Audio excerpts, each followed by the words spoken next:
الرحیم الحمد للہ والصلاة والسلام علی رسول اللہ اما بعد. نبی صلی اللہ علیہ وسلم کی سیرت کے حوالے سے زاد المعاد کو بنیاد بناتے ہوئے ہماری یہ نشستیں ہو رہی ہیں.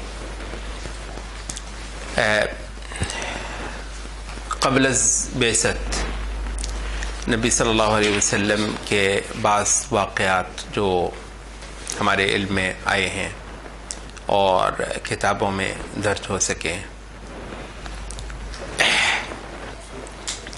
ایک تو یہ کہ نبی صلی اللہ علیہ وسلم کل ہم نے پڑھا کہ کو 12 سال کی عمر میں آپ شام میں اپنے چچا کے ساتھ تجارت وغیرہ کے لیے جب گئے تو پھر وہ کسی راہب کے مشورے سے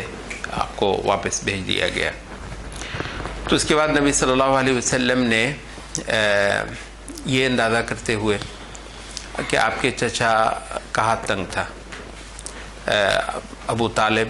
مالی طور پر کو بہت مضبوط نہیں تھے اور ان کے بچے بھی تھے. اب یہ نبی صلی اللہ علیہ وسلم کی آپ خودداری دیکھتے ہیں کہ کو 12 سال ہی کی عمر میں آپ نے یہ فیصلہ کیا کہ میں اہل مکہ کی کچھ بکریاں جو ہیں وہ اجرت پر چراتا ہوں. تو نبی صلی اللہ علیہ وسلم ایک عرصہ تک پھر اہل مکہ کی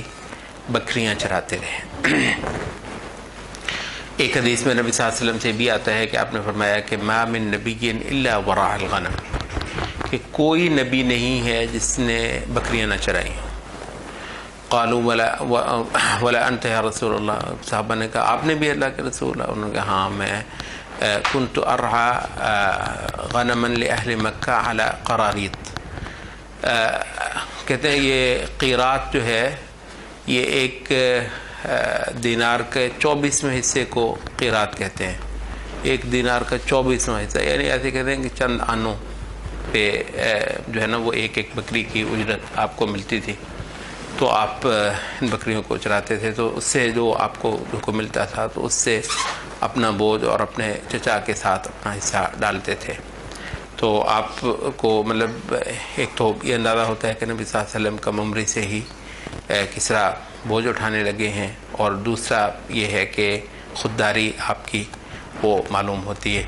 اور تیسرا بات لوگوں نے کہا ہے کہ بکریاں چرانے کے اندر جو ایک عاجزی اور انکساری پیدا ہوتی ہے وہ بھی کوئی وجہ ہے کہ اللہ تعالیٰ نے اپنے ہر نبی کو اس عمل سے گزارا. کہا جاتا ہے کہ حضرت داؤد علیہ السلام نے بھی نبوت سے پہلے جو ہے نا وہ بکریاں چرائیں. نبی صلی اللہ علیہ وسلم کے بکریاں چرانے کے حوالے سے سیرت نگاروں نے کہا کہ ابھی جب آپ بہت بچپن میں بنی سعد کے ہاں گئے ہوئے تھے اس وقت بھی وہ بکریاں چرانے والوں کے ساتھ آپ نکل جایا کرتے تھے، لیکن یہاں انہوں نے خود چرائیں. اچھا، بکریاں چرانے کے دوران کے واقعات، ایک دو واقعات جو ہیں نبی صلی اللہ علیہ وسلم نے خود اپنی زبان سے سنائے ہیں. کہتے ہیں کہ مکہ میں نوجوان جو ہیں وہ ہلا گلا کرتے تھے. تو ایک بار میں نے بھی کہا چلے ہم بھی کرتے ہیں. نبی صلی اللہ علیہ وسلم کہتے ہیں کہ میں نے اپنا ایک اور لڑکا تھا وہ بھی بکریاں چراتا تھا، تو ہم مل کر جو ہے وہ میں اپنی بکریاں وہ اپنی. تو کہتے ہیں ایک دن میں نے اسے کہا کہ یا تم ایسے کرو کہ میری بکریوں کا ذرا خیال رکھنا. تو مکہ میں بھی جا کر جو ہے نا وہ کوئی جو گانا بجانا ہوتا ہے اس کو جا کر میں بھی سن کر آتا ہوں. تو کہتے ہیں کہ میں اس کو بکریاں دے کر تو چلا آیا، اور مکہ میں ایک گھر آیا تو کہنے لگے جی یہاں پر شادی ہو رہی ہے. کس کی شادی ہو رہی ہے؟ سنا جی فلاں کی فلاں سے شادی ہو رہی ہے. تو کہتے ہیں گانا بجانا وہاں پر چل رہا تھا. تو ابھی میں وہاں پر پہنچا ہی ہوں تو مجھ پر ایسی نیند طاری ہوئی کہ میں وہیں ڈھیر ہو گیا اور پوری رات میں سویا رہا. صبح جب سورج کی روشنی کی تمازت مجھے محسوس ہوئی تو اس پر میری آنکھ کھلی. اس وقت تک وہ سارا میلہ ختم ہو چکا تھا. تو کہتے ہیں کہ میں واپس چلا گیا. تو وہ لڑکے نے کہا سناؤ بھی کیسا رہا؟ کہتے میں نے اس کو بتایا کہ یار میرے ساتھ تو یوں ہوگا، مجھے تو ابھی پہنچتے نیند آ گئی. تو وہ کہتے ہیں کہ ایک بار پھر میں نے کہا کہ پھر میں جا کر کچھ دیکھتا ہوں. سارے نوجوان کرتے ہیں تو چلے ہم بھی دیکھتے ہیں چل کے. تو کہتے ہیں دوسری بار بھی ایسے ہی ہوا, میں نے اس کو پکڑایا, میں گیا اور عین وہیں موقع پہ مجھے ایسی نیند آئی کہ مجھے بالکل کسی چیز کی ہوش نہیں رہی, اور دوسرے دن میں دھوپ پہ آنکھ کھلی اور میں واپس چلا گیا. یہاں پر سیرت نگاروں نے مطلب یہ چیز جو ہے وہ لکھی ہے کہ اس پہلو سے 2 باتیں نبی صلی اللہ علیہ وسلم کے حوالے سے نوٹ کرنے کی ہیں. ایک تو ظاہر ہے یہ ہے کہ یہ جسے کہتے ہیں نا رعایت الہیہ نبی صلی اللہ علیہ وسلم کی حفاظت کر رہی ہے, آپ کی جوانی اور آپ کے بچپن کو بھی جو ہے نا وہ محفوظ بنا رکھا ہے. تو نبی صلی اللہ علیہ وسلم نے اپنی نبوت سے پہلے جب اللہ تعالیٰ کی طرف سے کوئی ہدایت نہیں آئی ہوئی تو اس دور میں بھی برائیوں سے اور بری چیزوں برے کاموں سے اللہ تعالیٰ نے آپ کو دور ہی رکھا. ایک تو یہ ہے. اچھا, دوسری ایک اور چیز خاصی اہم ہے, وہ بات سیرت نگاروں نے وہ نوٹ کروائی ہے, اور وہ یہ ہے کہ ایک سوال اٹھتا ہے کہ سرے سے رسول اللہ علیہ وسلم کو یہ خیال کیوں آیا. مطلب سوچنے کو بندہ سوچتا بھی ہے کہ سرے سے نبی صلی اللہ علیہ وسلم کو یہ خیال کیوں ہے. وہ کہتے ہیں یہ بہت اہم بات ہے. اصل میں نبی صلی اللہ علیہ وسلم کی شخصیت کا جب ہم ایک تجزیہ کرتے ہیں تو وہ ایب نارمل شخصیت نہیں ہے. یہ بہت اہم بات ہے. یہ یعنی آپ نے وہ دیکھا ہے کہ اگر سبھی بچے جو ہے نا وہ کھیل کود کر رہے ہوں تو ایک بچہ بالکل کھیل کود پر تیار نہ ہو تو وہ ایب نارملٹی ہے. یعنی بچہ جو ہے وہ بالکل شرارت نہ کرے.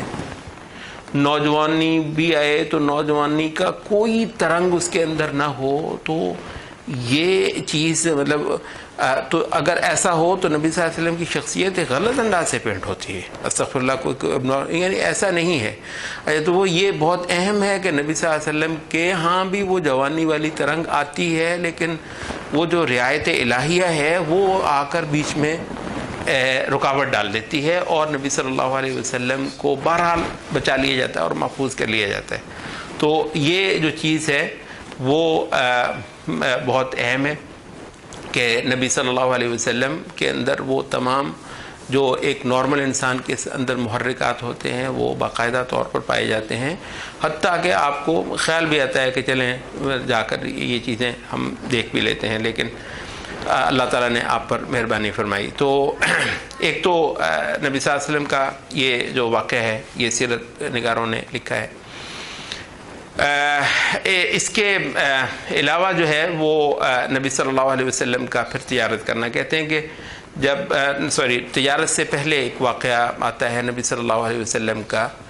اچھا, جنگ میں بھی شریک ہوتے ہیں, اور یہ بھی اہم ہے. نبی صلی اللہ علیہ وسلم یعنی اپنے ٹھیک ہے ایک خاموش طبع سا ہے بندہ, وہ جو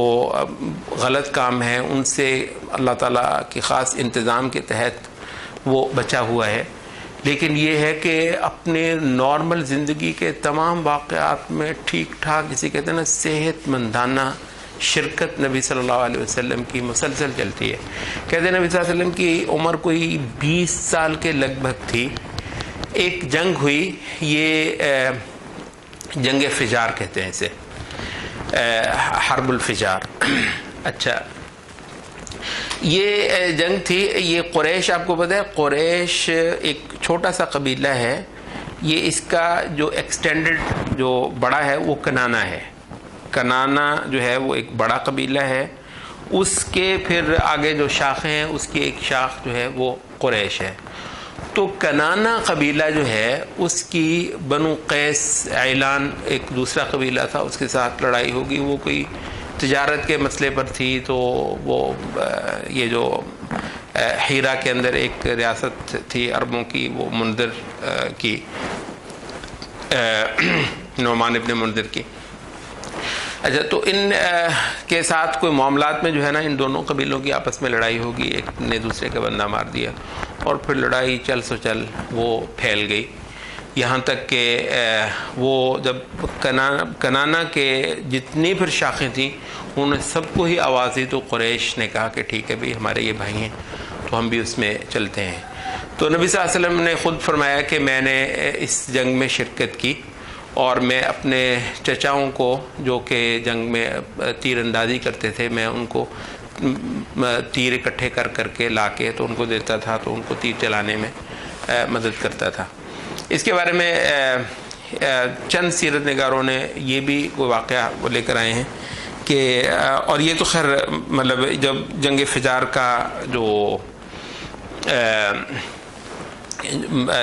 ہسٹری ہے وہ تو یہ کہ یہ کوئی 6-7 دن جنگ ہوتی رہی، تو پہلے 3 دن جو ہے وہ بنو قیس کا ہی پلڑا بھاری رہا، یعنی کنانہ اور قریش جو ہیں اس کے جو مخالف دھڑا ہے اس کا ہی پلڑا بھاری رہا۔ البتہ پھر آخری 2-3 دن میں جا کر تو کنانہ کا اور قریش کا پلڑا بھاری ہو گیا اور جنگ جو ہے یہ جیت گئے۔ تو یہ تو خیر واقعہ بالکل معروف ہے۔ البتہ چند سیرت نگاروں نے یہ بھی کہا ہے کہ جب یہ 3-4 دن ہو گئے اور مسلسل ان کا جو دھڑا تھا یہ نقصان اٹھاتا رہا تو ابو طالب نے کہا کہ دیکھو میں اپنے بھتیجوں کو لے کر آتا ہوں، وہ برکت والا ہے۔ تو اس کو مطلب ہے تو نبی صلی اللہ علیہ وسلم کو آپ کے چچا نے پھر خصوصی طور پر اس کے اندر شریک کروایا۔ تو بہرحال یہ ہے کہ اللہ تعالیٰ نے اس کے اندر ان لوگوں کو فتح دی۔ تو قریش جو ہیں ویسے بھی بیت اللہ کے رکھوالے تھے، تو اللہ تعالیٰ نے اس حوالے سے بھی ان کی لاج رکھی اور نبی صلی اللہ علیہ وسلم کی برکت بھی تھی۔ تو نبی صلی اللہ علیہ وسلم کا جنگوں میں شریک ہونا، بعض نے کہا ہے کہ یہ عربوں کے ہاں جنگوں میں شریک ہونا یہ جو ہے مردانگی کی علامت تھی، اور جو بندہ جنگوں میں شریک نہ ہو سکتا ہو اس کو وہ ایک نکما اور نکھٹو آدمی سمجھتے تھے۔ تو نبی صلی اللہ علیہ وسلم کی ایک پوری مردانگی والی جو ایک شخصیت بنی ہے اس کے اندر ہم یہ بھی دیکھتے ہیں کہ اللہ تعالیٰ نے ایک ایسا موقع آپ کی ابتدائی جوانی کے اندر بھی پیدا کر دیا کہ اور جنگ میں جانا، اور ہم نے وہ سنا بھی دیکھا بھی کہ یہ کسی زمانے میں افغان جہاد ہوتا تھا رشیا کے زمانے میں، تو وہ لڑکے جو ہیں دو مہینے کی ٹریننگ کر کے تو وہ کہتے ہیں کہ جب کسی وہ گئے آگے محاذ پہ تو وہ مطلب دیکھا تو سب کچھ ہاتھ پیر پھول گئے، اور وہ کہنے لگے کہ یہ جو ہے میگزین پکڑو، کہتے میگزین ہوتا کیا ہے؟ وہ کہتا ہے کہ میگزین بھرو، کہتے بھرنا کیسے؟ یعنی 2 مہینے کی ٹریننگ اس کو بالکل سٹی گم ہو جاتی ہے واقعتاً جب موت آپ اپنے سامنے دیکھتے ہیں تو۔ اور البتہ یہ ہے کہ مردانگی کا یہ حصہ ضرور ہے۔ اب آج کل تو آپ کو پتہ ہے یہ جتنے ماڈرن سوسائٹی تیار ہوتی ہیں یہ بیسیکلی برائلرز ہیں نا، تو انہوں نے تو مطلب کوئی ایسا موقع نہیں دیکھا ہوتا، تو جنگوں کے اندر ڈٹنا اور اپنے ہوش حواس نہ کھونا، اور خون جو ہے وہ ہو رہا ہے، چھینٹے اڑ رہے ہیں، کھوپڑیاں اڑ رہی ہیں، اور وہاں پر بھی اپنا پورا جو ہے وہ بہادری قائم رکھنا، ہوش رکھنا، تو یہ چیز بنیادی طور پر مردوں کی ضرورت ہے۔ تو نبی صلی اللہ علیہ وسلم کا جو اس جنگ میں شریک ہونا جو ہے اس سے نبی صلی اللہ علیہ وسلم کو یہ اس تجربے سے بھی گزرنے کا موقع مل گیا۔ اس کے بعد آتا ہے نبی صلی اللہ علیہ وسلم کا تجارت میں شریک ہونا، جس کے بعد نبی صلی اللہ علیہ وسلم کو امین کا بھی لقب دیا قریش نے کہ آپ جو ہے معاملات میں اتنے کھرے نکلے اور اتنے صاف گو کہ لوگ نبی صلی اللہ علیہ وسلم کی غیر معمولی طور پر تکریم کیا کرتے تھے۔ یہ واقعہ یوں آتا ہے کہ کہتے ہیں کہ ابو طالب نے نبی صلی اللہ علیہ وسلم کی 20 سال سے اوپر ہی عمر تھی، 22 23 24 سال، تو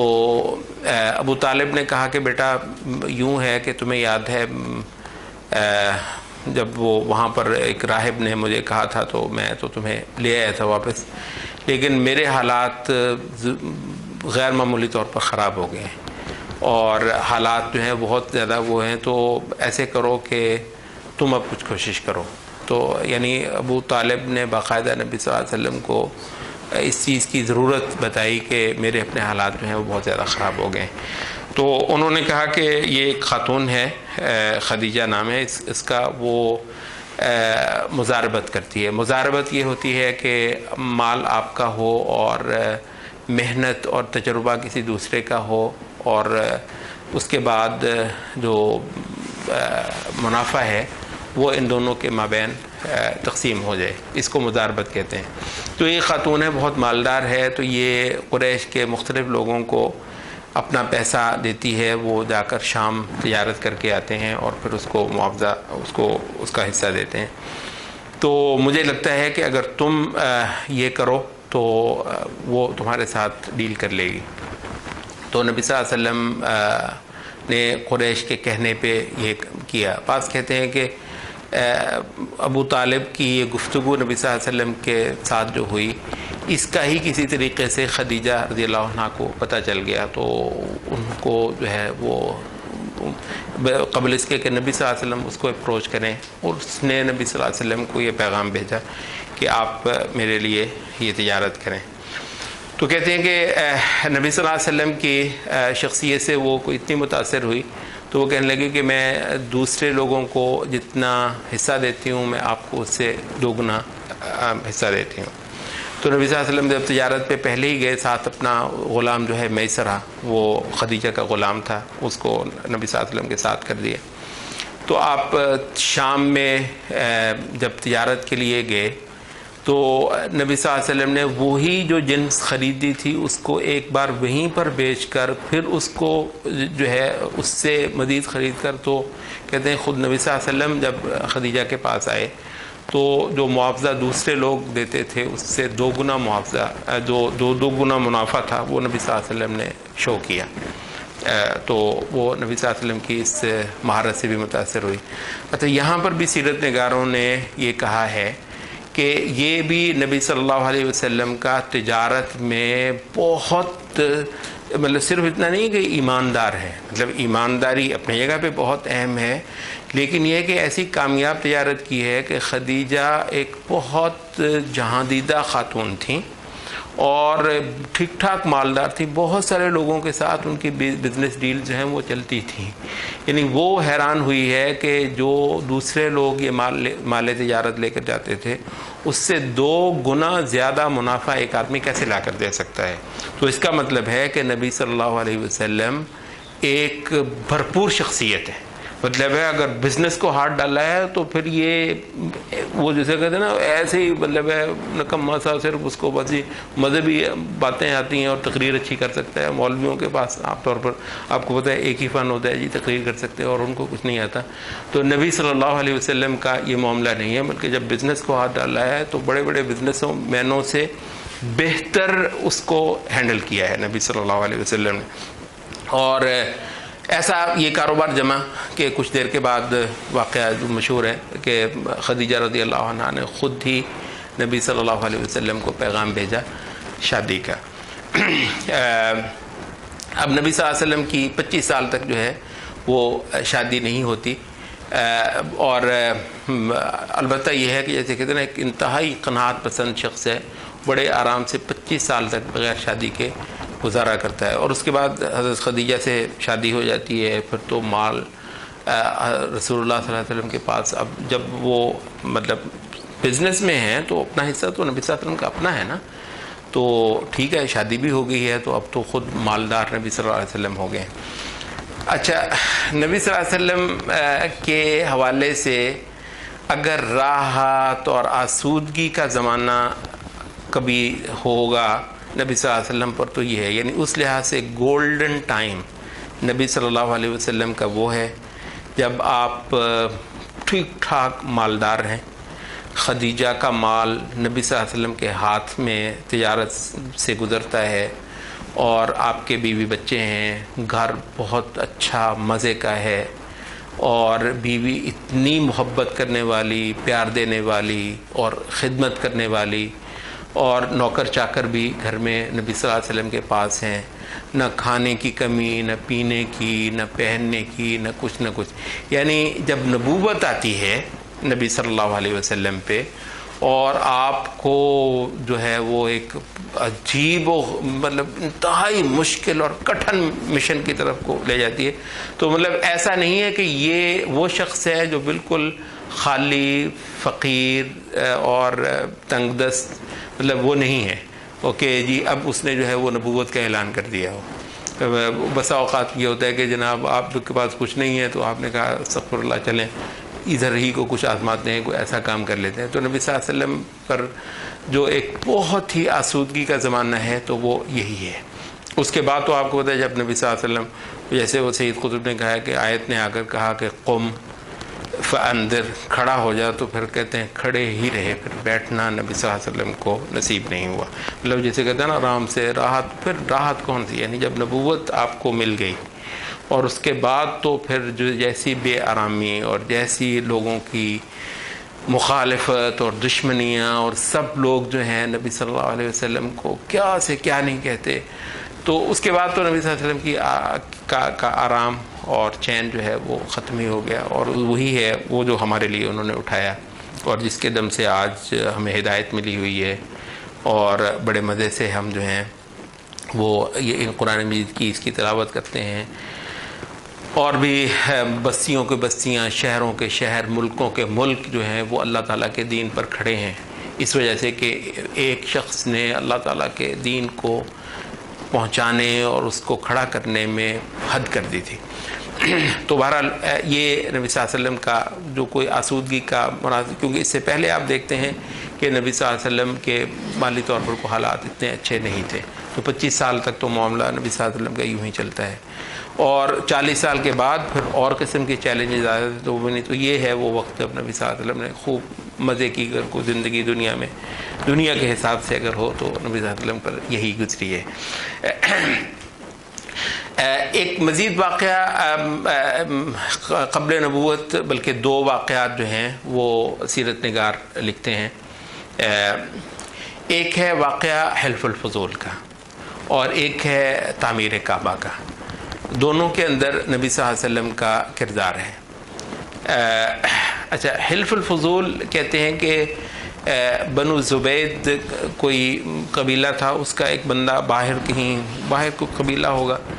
تو ان کا ایک آدمی آیا کوئی سامان تجارت لے کر مکہ میں. تو عاص بن وائل یہ قریش کا ایک چودھری تھا، تو اس نے اس سے لیا اور اس کو پیسے نہیں دیے، اس کا سامان لے لیا، اور اب وہ اس کے پیچھے پیچھے پھر رہا ہے، وہ نہیں دے رہا ہے. 1 دن 2 دن 3 دن، وہ آپ کو پتہ ہے جس بندے نے بیچارے نے تجارت کی غرض سے کوڑی جوڑ کر کچھ چیز بنائی ہو، اس کو یہ ہوتا ہے کہ اس کو بیچوں گا تو وہ اصل دار ہی کوئی لے اڑے. تو وہ کہتے ہیں کہ بہت سارے لوگوں کے پاس گیا، تو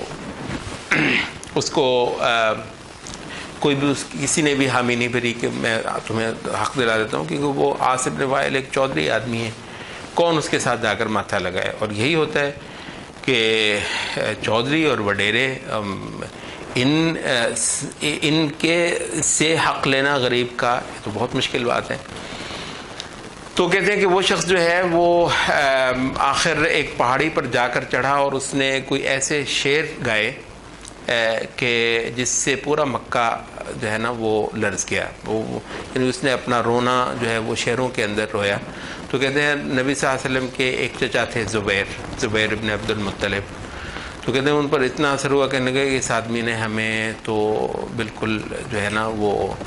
لاجواب کر دیا ہے، بے بس کر دیا ہے. اب ہمارے پاس کوئی چارہ نہیں رہا سوائے اس کے کہ ہم اس کو حق دیں.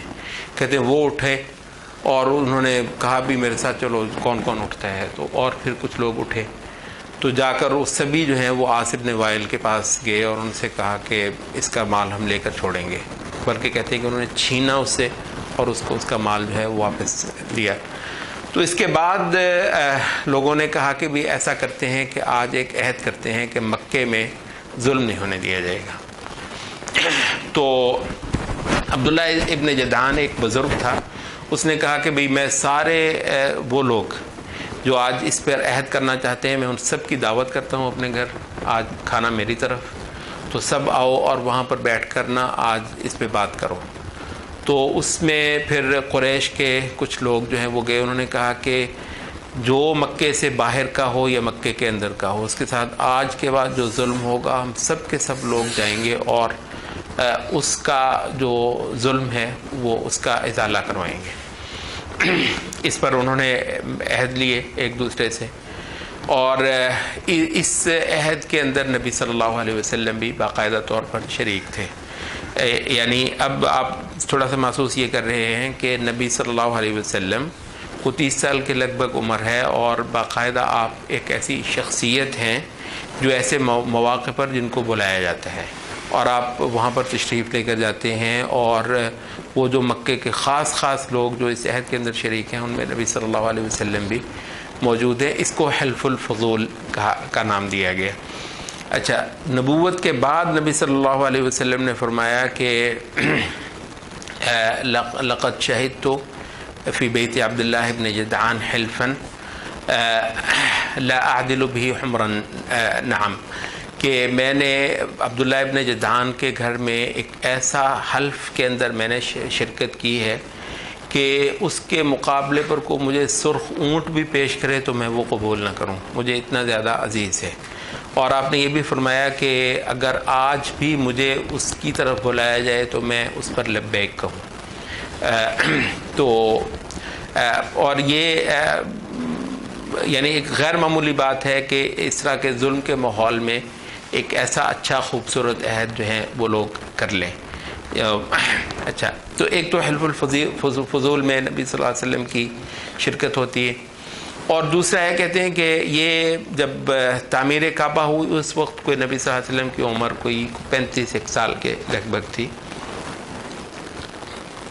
تعمیر کعبہ ایک بہت بڑا واقعہ ہے، بلکہ کہتے ہیں کہ پتہ نہیں ہو سکتا ہے کئی بار کعبہ کی تعمیر ہوئی ہو، لیکن جو بالکل معلوم شک و شبہ سے بالا تر جو تعمیرات ہوئی ہیں نا خانہ کعبہ کی، انسانوں کے علم ہے وہ 4 ہیں، 4 بار تعمیر ہوئی۔ ایک قرآن مجید میں آتا ہے کہ ابراہیم اور اسماعیل نے مل کر خانہ کعبہ کی تعمیر کی، اس کے بعد پھر پتہ نہیں یا تو وہی تعمیر چلی آئی ہے یا تھوڑا بہت ہوا ہو تو اس کا بالکل کوئی ڈاکومنٹ نہیں ہو سکا ہے۔ اس کے بعد جو دوسری تعمیر ہوئی ہے وہ یہ ہوئی ہے کہ جب نبی صلی اللہ علیہ وسلم کی نبوت سے تھوڑا پہلے قریش نے دیکھا کہ خانہ کعبہ کا جو ہے نا وہ جو اس کی جو دیواریں ہیں وہ بہت زیادہ کمزور ہو گئی ہیں، تو انہوں نے پیسے اکٹھے کیے۔ اچھا، آپ حیرت آپ کو ہوتی ہے کہ انہوں نے کہا کہ کوئی حرام کا مال جو ہے وہ اس میں نہیں دے گا، یعنی اتنی زیادہ کعبہ کی تعظیم ان کے ہاں تھی۔ انہوں نے کہا کہ کوئی سود کا کوئی حرام کاری کا مال جو ہے، صرف خالص کھرا حلال مال جو ہے وہ اس کے لیے دیا جائے۔ اچھا، کہتے ہیں کہ وہ حلال مال جو ہے وہ اتنا نہیں اکٹھا ہوا کہ پورے کعبے کی تعمیر ہو جاتی۔ اس کے لیے جو انہوں نے ایک مستری کو بلایا وہ کو رومن تھا، کوئی مطلب ان کے ہاں کو ٹیکنالوجی اتنی زیادہ نہیں ہوگی، تو انہوں نے رومی کو ایک کو بلایا تو اس نے آ کر تعمیر کی۔ اچھا، تو یہ پیسہ پورا نہیں ان کا ہوا تو انہوں نے پھر یہ کہا کہ وہ جو ابراہیم علیہ السلام والی وہ جو بنیادیں تھیں پوری وہ نہیں، تو اس کا کچھ حصہ پھر انہوں نے باہر کر دیا، یعنی پورا جو ہے وہ نہیں کور کیا، اس کا کچھ حصہ رہنے دیا، باقی جتنے ان کے پیسے حساب تھا کہ اتنے پیسے ہمارے پورے ہو جائیں گے تو اس میں انہوں نے وہ تعمیر کی۔ یہ وہ جگہ ہے جس کو آج آپ حتیم کے نام سے جانتے ہیں۔ آپ نے دیکھا ہے کہ طواف آپ اس کے اندر سے نہیں کرتے، وہ انہوں نے ایک چھوٹی سی جو ہے وہ دیوار سی ہلکی سی کھڑی کی ہوئی ہے، آپ اس کے باہر سے جا کر ہی طواف کرتے ہیں۔ تو ایک طریقے سے یہ کعبہ کا حصہ ہی ہے، اور اسی کے بارے میں نبی صلی اللہ علیہ وسلم نے حضرت عائشہ سے کہا بھی تھا کہ اگر تیری یہ قوم جو ہے وہ ابھی نئی اسلام نہ لے کر آئی ہوتی تو میں مراد یہ ہے کہ سمجھتے کہ میں تو ہر کوئی شے چھوڑتا ہی نہیں ہوں، ہر شے بدلتا جا رہا ہوں، تو اس وجہ سے نبی صلی اللہ علیہ وسلم نے پسند نہیں فرمایا کہ ورنہ اگر ایسا نہ ہوتا نیا اسلام نہ لے کر آئی ہوتی تو میں اس کعبہ کو گرا کر تو اس کو عین اسی ابراہیم علیہ السلام والی بنیادوں پر کھڑا کرتا، اور اس کے میں 2 دروازے بناتا، ایک طرف سے جانے کا اور ایک طرف سے نکلنے کا، 2 دروازے اس کے اندر میں بناتا، اور یہ جتنا حتیم والا حصہ ہے اس کو میں کعبے کے اندر ہی شامل کر دیتا۔ تو یہ وہ تعمیر ہے جو قریش کی ہوئی ہے۔ میں نے کہا تھا کہ 4 تعمیرات جو ہیں وہ ہمارے علم میں، دوسری تعمیرات کون سی ہیں؟ تیسری تعمیر جو ہے وہ یزید کے حصے میں یہ مطلب نحوست اللہ نے کو لکھی ہوگی کہ اس نے جب اہل مکہ پر چڑھائی کی عبداللہ ابن زبیر کے خلاف، تو اس نے منجنیقیں نصب کیں اور ایسی جو ہے وہ پتھر گرائے کہ خانہ کعبہ جو ہے وہ اس کی دیواریں بہت زیادہ ٹوٹ پھوٹ گئیں۔ تو جب وہ چلا گیا تو عبداللہ ابن زبیر وہاں کے حاکم تھے، تو انہوں نے کہا کہ میں اس کو لوگوں کو اکٹھا کیا اور مشورہ کیا کہ کیا خیال ہے میں اس کو نئے سرے سے بناؤں دیواریں گرا کر، یا جہاں جہاں سے ٹوٹی ہیں صرف اس کی مرمت کر دوں۔ وہ عبداللہ ابن عباس رضی اللہ عنہ کا مشورہ یہی تھا کہ آپ جن پتھروں کے ہوتے ہوئے لوگ اسلام لے کر آئے ہیں نا، ان پتھروں کو ویسے کے ویسے رہنے دیں، جہاں سے کوئی نقصان ہوا ہے صرف وہ ٹھیک کر دیں۔ لیکن کہتے ہیں عبداللہ ابن زبیر نے کہا کہ تم میں سے کون ہے جس کے گھر کا اس طرح کا نقصان ہوا ہو اور وہ صرف اوپر سے مرمت کر دے، تو کعبہ اس سے زیادہ حق رکھتا ہے۔ تو انہوں نے ان کو بالکل ساری دیواریں ہٹا کر تو نئے سرے سے بنایا، اور کیونکہ ان کے خالہ تھی حضرت عائشہ، تو حضرت عائشہ کی یہ روایت ہے، انہوں نے حضرت عائشہ سے یہ روایت سنی ہوئی تھی، تو انہوں نے عین اسی ابراہیم علیہ السلام والی بنیادوں پر خانہ کعبہ کو بنایا، حتیم کو اس کے اندر شامل کر دیا اور 2 دروازے لگا دیے۔ تو اس کے بعد پھر دوبارہ جب وہ حجاج ابن یوسف آیا، بنو امیہ کو ملا، تو پھر انہوں نے عبداللہ ابن زبیر پر چڑھائی کی اور اس بار قابو پا لیا، عبداللہ ابن زبیر کو قتل کر دیا۔ تو یہ بنو امیہ کا مطلب حال یعنی ناقابل سمجھ اور ناقابل بیان ہے کہ حجاج نے جو ہے وہ عبد الملک ابن مروان کو کہا کہ یہ کیا خیال ہے، عبداللہ ابن زبیر والی بنیادوں پر ہی رکھنا ہے اس کو؟ تو اس نے کہا کہ نہیں، عبداللہ ابن زبیر والی بنیادوں پر نہیں رکھنا، ہم نے گرانا ہے اور اس کو جو ہے نا وہ قریش والے نقشے پر جو ہے نا وہ بنانا ہے۔ تو یہ ایک بار خانہ کعبہ گرایا گیا، یہ صراحتاً یہ ظلم تھا، اس کی کوئی آپ اور وہ نہیں کر سکتے۔ تو انہوں نے وہ گرایا اور اس کو قریش والی بنیادوں پر حتیم دوبارہ بنا دیا، اس کو نکال دیا اور وہ 2 دروازے بھی ختم کر دیے، تو 1 دروازہ رہنے دیا۔ تو اس کے بعد پھر یہ معاملہ چلتا رہا۔ تو کہتے ہیں جب ہارون الرشید کا زمانہ آیا تو اب آپ کو پتہ ہے یہ عباسی ہیں، وہ اموی تھے تو یہ عباسی تھے، تو ہارون الرشید نے کہا کہ کیا خیال ہے خانہ کعبہ کو ابراہیم علیہ السلام والی بنیادوں پہ دوبارہ بنا دیا جائے؟ تو کہتے ہیں اس معاملے میں انہوں نے حضرت امام مالک سے پوچھا کہ آپ کا کیا مشورہ ہے؟ انہوں نے کہا خدا کے واسطے امیر المومنین، کعبہ کو بادشاہوں کا کھلواڑ مت بنائیے، اب جو بھی ہو گیا ہے اب اس کعبہ کو نہ ہلائیے۔ وہ دن اور آج کا دن کعبہ اسی قریش والی بنیادوں پہ ہے، حتیم ویسے کا ویسے ہے، اور وہ جو رسول اللہ صلی اللہ علیہ وسلم نے جو فرمایا حضرت عائشہ تھے، مطلب وہ صرف ان چند سالوں ہی تک رہا جس میں عبداللہ ابن زبیر رضی اللہ عنہ نے اس کو اس کی اصل میں، پر ہماری بات کسی اور طرح چلے گی۔ تو خانہ کعبہ کی تعمیر میں نبی صلی اللہ علیہ وسلم نے حصہ لیا۔ اس میں وہ مشہور واقعہ ہے کہ جب